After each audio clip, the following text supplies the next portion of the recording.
Voilà, bonsoir à tous. Les participants sont en train de nous rejoindre, donc on voit que la salle se remplit un petit peu au fur et à mesure.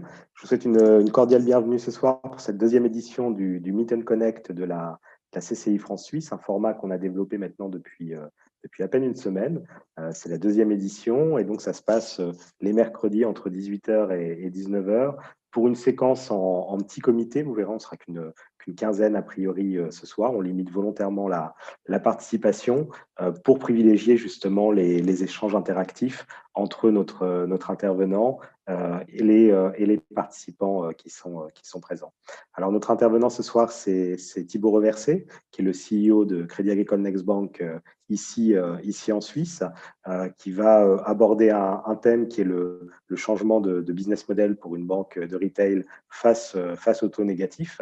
Donc, un sujet qui est d'actualité, les taux négatifs n'impactant pas que les banques de retail, mais aussi naturellement les entreprises et tout à chacun à titre particulier.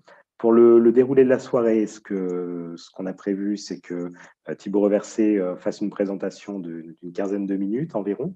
Et puis ensuite, on aura environ 40 minutes de sessions d'échange, de discussion, de dialogue avec lui. Donc, on arrêtera la présentation, on remettra tous les caméras et ça nous permettra de pouvoir échanger directement avec Thibaut Reversé. Je modérerai un petit peu les échanges s'il y a besoin, mais on essaiera de faire ça de manière spontanée mais ordonnée.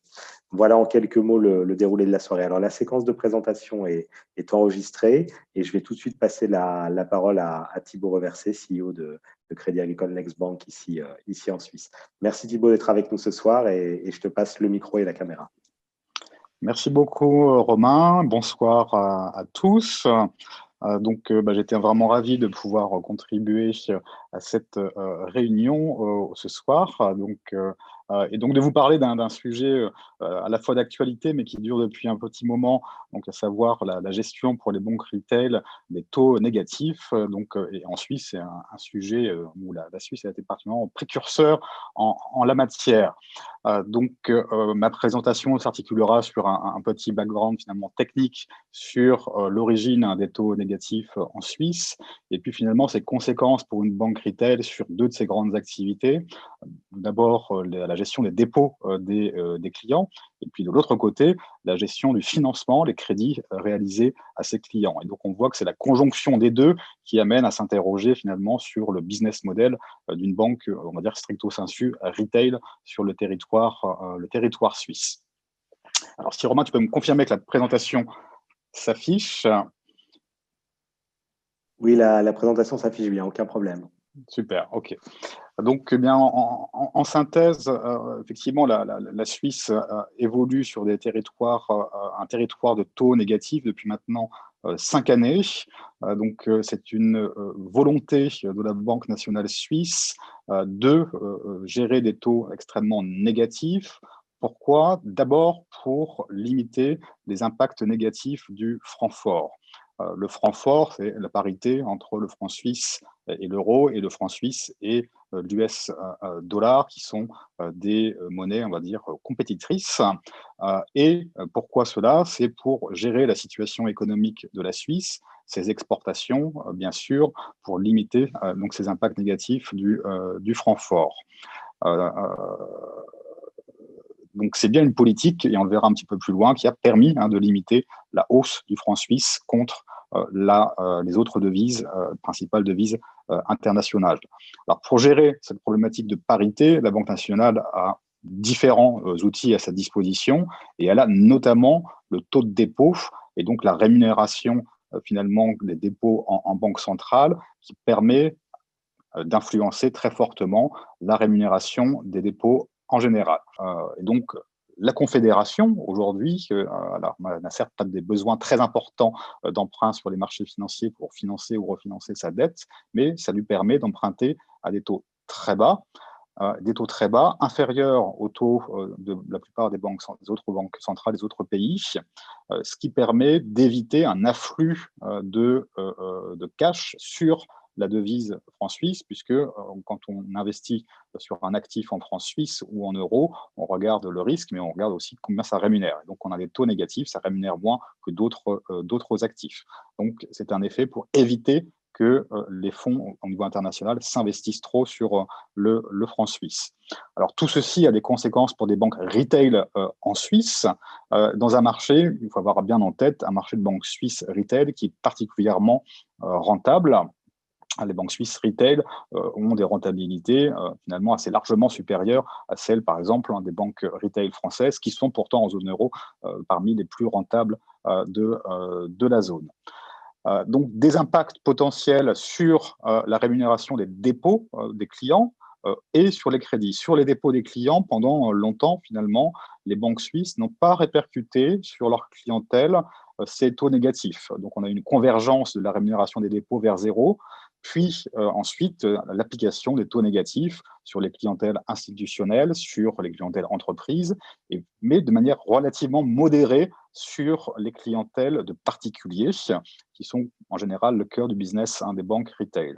Une inflexion notable en fin d'année 2019 avec les trois principales banques suisses, UBS, Crédit Suisse et la ZKB, qui ont annoncé des tarifications des dépôts des clientèles de particuliers, alors selon différentes modalités. Donc ça a été un événement qui a forcé quelque part la Banque nationale suisse à modérer cette facturation de ces dépôts des banques dans la Banque centrale, mais tout à fait, ça reste de toute façon quand même une charge importante pour la plupart des banques. Alors, si on va sur la planche suivante, on constate donc que finalement, sur la clientèle, en général, la baisse des taux qui a été constatée depuis 5 ans sur les marchés suisses n'a été répercutée sur les dépôts qu'à hauteur de 34%, à savoir que tout le monde a fait converger vers 0% la rémunération des dépôts, mais on n'a pas encore totalement, et loin s'en faut, retranscrit cette baisse sur les clients, et notamment les clients particuliers. Alors, face à cette situation, il y a une solution, c'est mieux rémunérer l'actif des banques, puisqu'on a une charge supplémentaire sur les dépôts à la Banque centrale. On peut aussi se rémunérer sur les actifs et donc les prêts que l'on peut faire donc à nos clients. Et donc, la différence entre la rémunération des dépôts et les rémunérations des crédits, c'est la marge nette d'intérêt qui est, on le verra un peu plus loin, le cœur de la source de valeur des banques de retail suisses. Dans un marché qui est globalement équilibré entre un dépôt et crédit. Donc, pour gérer cet actif, donc le coût des prêts accordés aux clients, eh bien, si les marges unitaires diminuent, bien, on cherche à faire du volume supplémentaire et donc les banques suisses se sont livrées à une bataille sur le financement immobilier, donc qui est très bénéfique pour les emprunteurs, puisqu'on a constaté une forte baisse des taux des actifs. Ce qui amène effectivement à se poser la problématique du business model, puisqu'on fait de plus en plus de business, mais à des marges de plus en plus réduites. Et à la fin, qu'est-ce que ça donne sur la rentabilité de la banque et sur ses sources de revenus? C'est ce qu'on verra un petit peu plus loin. Donc, je vais passer sur la planche numéro 5. Donc, vous pouvez constater en bas à droite l'événement important donc en 2015 où la Banque nationale a procédé à une forte baisse de la rémunération des dépôts en banque centrale, les passant de 0 à moins 0,75. Pourquoi cela a été fait? Eh bien, vous voyez sur le graphique du haut, la Banque centrale suisse a cédé sur la gestion de sa parité et le cours plancher entre l'euro et le franc suisse qui était fixé à 1,20. Et pour limiter l'impact de l'arrêt de ce cours plancher, elle a donc essayé de dissuader les investissements internationaux sur le franc suisse ou des actifs en franc suisse. L'effet a été réussi puisque on voit entre 2015 jusqu'en 2018, la parité du franc suisse contre l'euro s'est affaissée et donc le franc suisse est revenu progressivement à cet ancien seuil plancher. Après, qu'est-ce qui s'est passé? Eh bien, c'est comme toute politique monétaire, quand on est le seul pays à réaliser une politique monétaire différente de celle des autres, eh bien, il peut y avoir des effets positifs si c'était une bonne politique. Mais si toutes les autres banques centrales procèdent à la même politique monétaire, eh bien, à la fin, les effets positifs s'atténuent. Et donc, entre 2015 et 2020, les autres banques centrales, et là, dans le graphe, vous voyez la Banque centrale européenne, a également amené ces taux de dépôt en territoire négatif, ce qui, de fait, a minoré, voire réduit à néant les effets de la politique de la BNS. Et on le voit sur la parité euro-CHF avec un réaffermissement du franc suisse contre l'euro qui aujourd'hui est à peu près géré autour de 1,08. Donc ça, c'est pour les taux courts. Finalement, à court terme, on voit que les banques centrales et la politique de la Banque nationale de la Suisse a été freinée par la politique des autres acteurs en matière de politique monétaire. Et si on va sur la planche 6, on regarde l'impact de cette politique sur les taux à long terme, cette fois-ci, on s'aperçoit qu'il y a eu une bonne transmission de la politique monétaire sur les emprunts de la Confédération, dont la rémunération est également en territoire négatif. Et donc, en territoire négatif, on le voit dès 2016. Évidemment, même conséquence, aujourd'hui, les emprunts de la France et de l'Allemagne sont également en territoire négatif et les emprunts allemands sont à peu près équivalents aux emprunts suisses et donc ça minore à nouveau la transmission de la politique monétaire.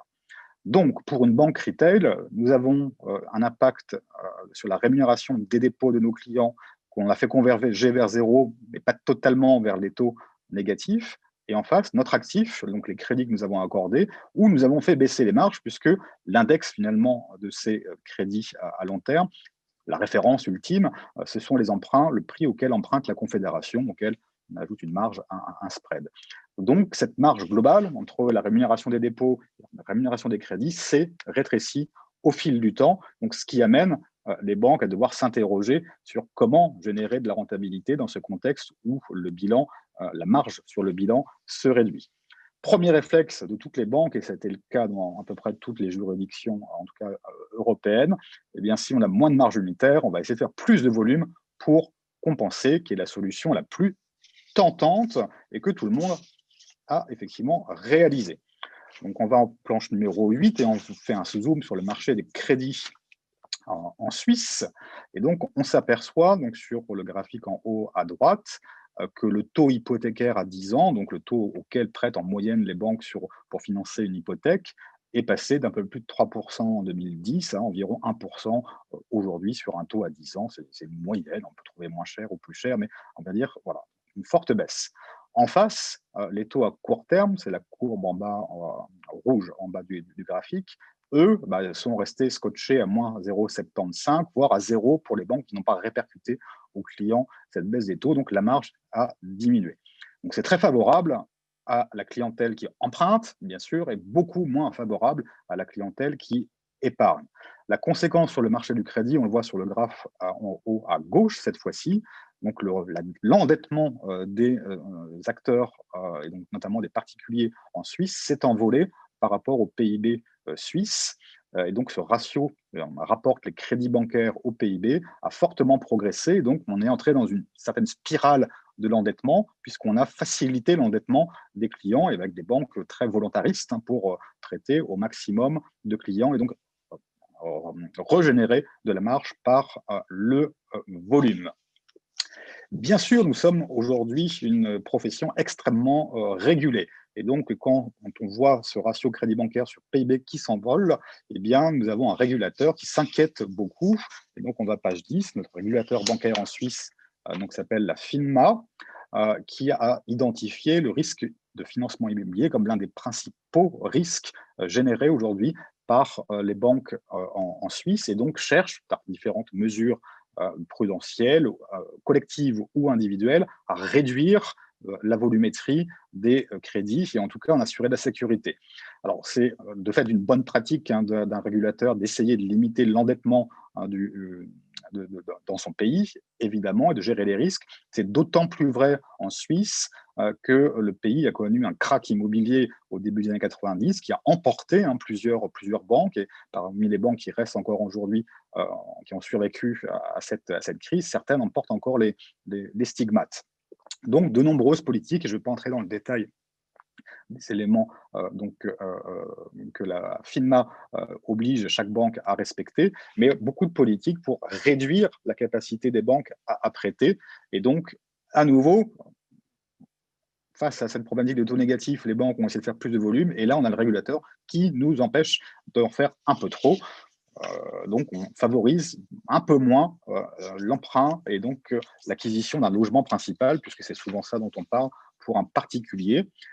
Et notamment, on limite également l'endettement des personnes privées qui investissent donc dans de l'immobilier locatif, par exemple, puisque là aussi, ça crée des risques et ça parfois augmente les prix ou crée de la vacance, tout simplement, de logements, le tout étant de réguler au mieux ce marché. Donc, si on va sur la page suivante, on peut s'apercevoir, alors c'est beaucoup de graphismes un peu compliqués, mais retenez que aujourd'hui, les grandes banques retail, donc les banques cantonales en Suisse, les banques régionales, les banques Raiffeisen, eh bien, c'est plus de 60 jusqu'à 80% de leur PNB, leur produit net bancaire, leur chiffre d'affaires qui est constitué par cette marge, la marge d'intérêt entre la rémunération des dépôts et la rémunération des crédits. Et entre 2015 et aujourd'hui, finalement, cela a assez peu évolué. Ça veut dire que, noir, voilà. Cela veut dire que le business model a été encore relativement peu impacté en Suisse par ces taux négatifs. On arrive toutefois progressivement aux limites de l'exercice, puisque plus on va renouveler de nouveaux crédits avec des faibles marges, plus les impacts vont être forts pour les banques. Alors, les impacts vont être forts. On peut avoir deux types de réactions. Première réaction, eh bien, de commencer à impacter les taux négatifs plus largement sur les déposants. Et donc, épargner va devenir coûteux pour les épargnants et donc potentiellement créer un problème concurrentiel, puisque ceux qui facturent des taux négatifs peuvent perdre des clients qui vont se rendre chez d'autres banques qui, elles, vont être moins offensives sur le sujet. Ou alors, diversifier le business model et donc offrir d'autres services à nos clients en matière de prévoyance, de services de moyens de paiement, d'innovation. Et donc, c'est là où j'ouvre aussi potentiellement la discussion. Les banques, aujourd'hui, retail, essayent de trouver des innovations pour pouvoir offrir de nouveaux services payants, bien sûr, auprès de leur clientèle.